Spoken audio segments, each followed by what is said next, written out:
What is up mga guys? So nagbabalik na naman si Agent 27 Rider. Ang tagal natin hindi nakapag-vlog mga guys, oh. Almost a month, 3 months. So ngayon is Tuesday, March 31. So mag-April na mga guys. So ngayon i-document lang natin mga guys yung presyo ng mga oil langis dito sa Manila. So as of now, nandito tayo sa may Isabela Rojas, Bilpan Street. I-document natin kung ano ng sitwasyon ng ng presyo ng langis, kasi mataas na ang presyo ng langis ngayong araw, gawa ng kaguluhan sa Middle East. Ay check natin yung mga price kung ano bang kung gaano ba kataas ang presyo.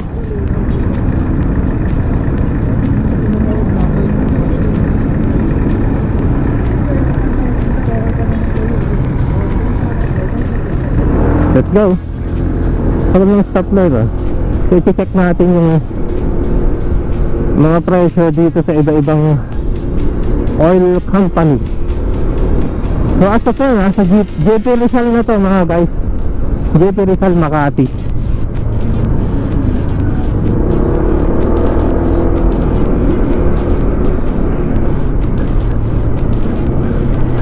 Grabe kasi nag oil price hike, gawa nga ng giyera sa Middle East, sa Iran at Israel at Amerika. I-check natin, i-document natin. So ngayon nandito tayo sa ito, Global Oil. So hindi masyadong branded to, pero yung presyo hindi to masyadong branded mga guys Yung price niya is, kapira natin. So diesel 128,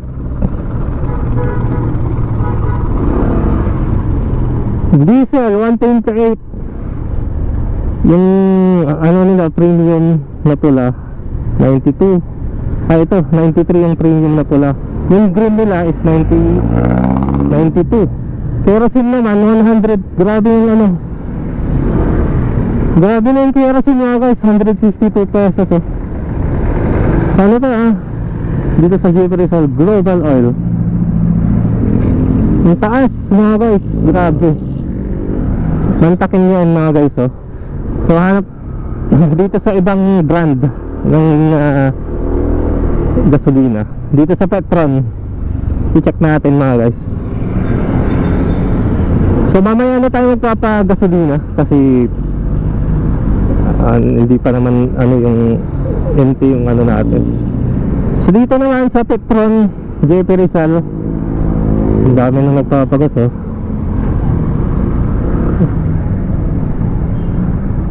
So dito yung kerosene nila, grabe na aray ko, 155 pesos dito sa may JP Rizal 155 pesos. Yung premium na pula ng Petron is 92.50. Yung naman unleaded nila na green, yung green na unleaded is 90. Yung diesel is 130. Pinakamataas talaga yung nila, kerosene.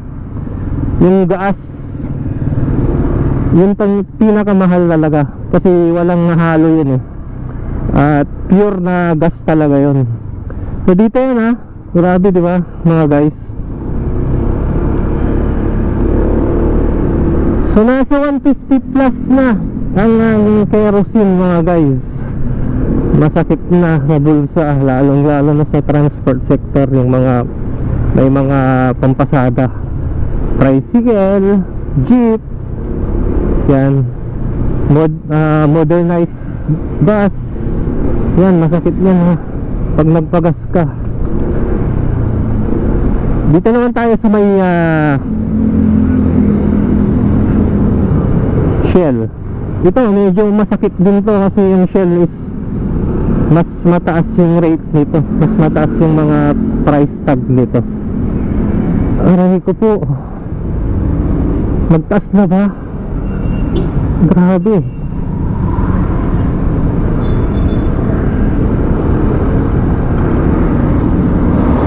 Lapitan natin. So ito, Shell to dito sa Inverness, Makati, Santa Ana.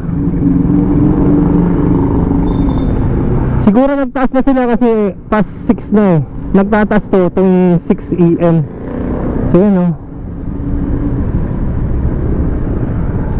So yung ano nila, kerosene is 100 ito 162 dito sa may Shell. Tapos yung D-Power nila, diesel is 132 pesos. So yung premium, yung pula 93.80. Ba't 80 lang yun? Baka 110 yan guys. Yung gasoline na yan 110 kasi 10 pesos na lang din oh. Baka sira yung LED nya. Ang taas na, di ba? Ito na sa likod. Sa Shell to mga guys, sa Inverness. Aray ko, anong brand to?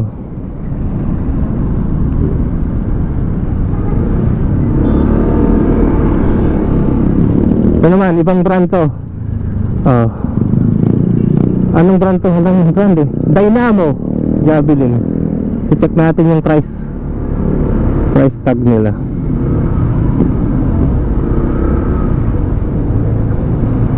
Wala eh. Walang nakalagay na. Ito. Dito naman sa Jade Blue, yan oh. Diesel 117.6. Regular yung green 85 pesos. Mas mura dito guys sa Jade Blue kung gusto niyo magpagas, yung mga hindi branded. Ano? Yung pula nila is 87. Mas mura dito. Yan oh. Kaso nga lang hindi nga lang siya branded yung Jade Blue. Dito naman tayo sa Clean Fuel. Yan.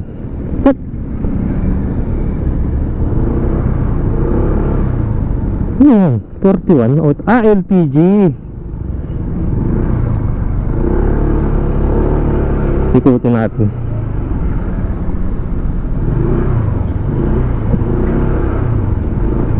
Yan.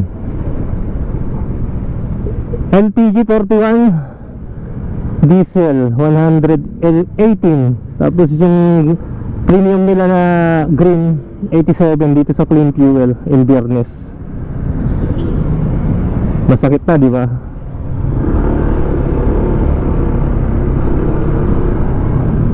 Yun guys, grabe na yung pagtaas. Yan o, Clean Fuel. So kung gusto nyo makatipid mga guys, kung gusto nyo makatipid, huwag kayo sa mga branded, lalong lalo na dito sa Shell. So hindi ko kayo dinidiscourage ha. Kung gusto nyo yung makatipid, kahit ngayon lang na may crisis ng gasolina, is wag kayo masyado dito sa mga ganito branded tapos Petron. Ito kayo sa mga hindi branded kasi makakatipid kayo kahit papano ng 10 pesos. Mas bababa yung rate nila ng mga 10 pesos. Kung mga ganito kasi, mga branded kasi yan eh, Petron, Shell, Caltex, Chevron, yan, mga branded kasi yan mga guys, kaya mahal yung rate yan.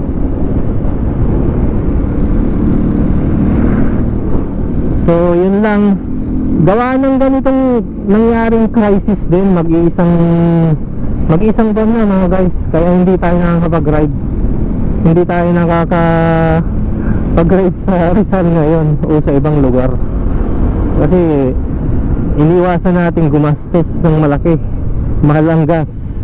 So kaya lang, bagong asfalto. Ito guys, uneven dito sa may Santa Ana oh. So advice natin sa mga kapwa natin riders, motorista, mas maganda wag tayo dun sa mga branded. Delikado to.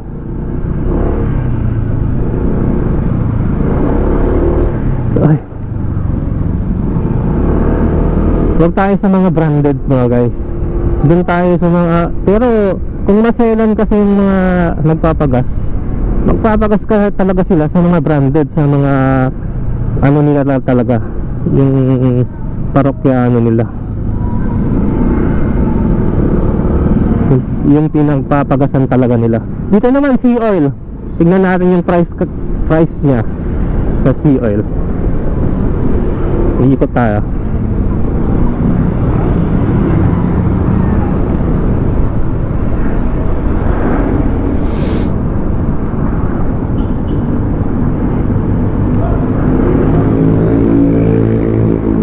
Check natin sa sea oil dito sa may Santa Ana, sa harap ng simbahan ng Santa Ana Cathedral. Dito tayo. Sea oil sana all sea oil. Ay, wala pa. So dito sa sea oil, yung ano nila, diesel is wala. Yung ano nila, premium na green 85 pesos. Yung pula naman is 87. Sabi ko nga, mas mura sa ano, mas mura ng mga 20 pesos pag dito kayo sa mga hindi branded. Ito naman yung sea oil, parang bago lang din to yung brand kaso nga lang mas mura nga dito kasi hindi masyadong kilala. Sea oil, yan o, ang mahal na, diba? Mamaya doon tayo sa Shell, ay sa may Caltex mga guys. I-check natin yung presyo ng Caltex naman. Bukas mag-update ulit tayo. Mag-update ako ulit kung ano yung pinagbago. Kasi nga pumalo na ng 150 yung gas. Yung pure na gas yung kerosene, walang halo kasi yun mga guys. So yun nga, alali muna tayo sa rides ngayon. Kahit motor to, aaray pa rin tayo sa pagpapagas mga guys. Kasi halos quadruple na yung tinaas sa normal na presyo. Dati kasi nagpapagas tayo, di ba, nasa 40 plus lang. Ngayon na grabe na, 3 times ganun ang tinaas ng presyo. Crisis kasi nangyaring, di ba, nangyaring gera, ongoing na gera ng Iran at Israel at Amerika. Yan. Dito naman tayo. Yan o. Dito naman tayo sa Caltex mga guys. Diesel is 140 pesos. Mas mura dito kaysa sa ibang gasoline station. Tapos yung ano nila, silver is 100 pesos 0.20. Platinum, yan yung kulay pula, ay 102 pesos and 60 centavos. May butal pa talaga. Dito na sa Santa Ana, iba-iba kasing presyo niyan, depende sa lugar, sa layo. Kung sa mga malalayo, mas mahal. Lalong-lalong sa mga liblib, mas mahal ang presyo ng gasolina ngayon. So dito nga wala silang kerosene, diesel lang. Kasi napakamahal ng kerosene, halos walang makuhang supply siguro tong mga mga oil company na to. Kaya wala silang kerosene, kaya gawa ng mataas ang presyo. Tapos wala na sila sigurong tutubuhin din, kasi pag tutubuhan mo ba yan, ganyan kataas, hindi na talaga mabibili yan. Walang halos magpapagas. Pupunta sila dun sa mga mas mura ang presyo. Nasunog ba to guys? Nasunog to. Yun lang.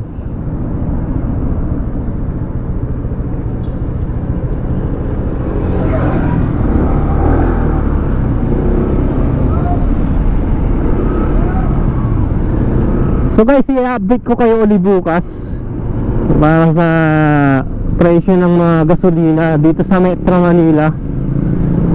So dito ko na muna tatapusin yung for today's video mga guys.